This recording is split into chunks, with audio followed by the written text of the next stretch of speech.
we will continue our fight until our last breath. Let's bring our next guest. Mr. Andrew Leung is a China strategist. He joins us now live from Hong Kong. Andrew, good to have you on the show. From the looks of it, Joshua Wong has played this by the book. And right now, the proverbial ball is in Beijing's court, per se. Evaluate for us how each scenario would play out regarding Joshua Wong's candidacy, whether Beijing accepts it or doesn't accept it. Well, I think that Georgia, of course, is the poster child, as it were, of Hong Kong's separatist movement. In fact, he founded a political party or platform which directly promotes self-determination or separatism. And it's been very, very active in wooing foreign powers, hostile foreign powers, to support this kind of movement. So according to the national security law, it's really against every provision in the book, as it were. I think there is very little chance that he would be allowed to take part in the election, because it's seen as an open affront to the national security law. In fact, the purpose of the national security law is to stop this kind of pro-democracy, pro-self-determination movement, which of course against China's, Beijing's national security. Now, why is he doing it? I think he's doing it just to call out China, call out Beijing on the perceived lack of human rights and also democracy. I think he knows full well that he will be disqualified to run, as with some other people who were behind this movement.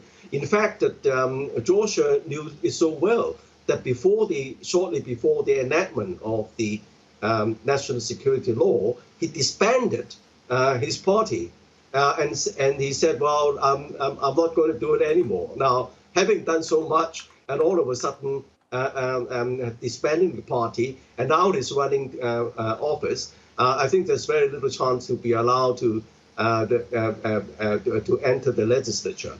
But that's in strict accordance with the national security law. Now, you refer to anti-Beijing kind of legislators. Of course, there are other democratic legislators who do not advocate independence or self-determination. There is very little chance that everybody would be banned. Because otherwise that would be a travesty of Hong Kong's one country, two systems. Okay. Andrew, I'm wondering what happens if the pro-democracy bloc wins a parliamentary majority in Hong Kong? What's at play here? What's it possible? I mean, could they force perhaps the resignation of Executive Director Carrie Lam, or perhaps even block the implementation of this new security law? Is that possible?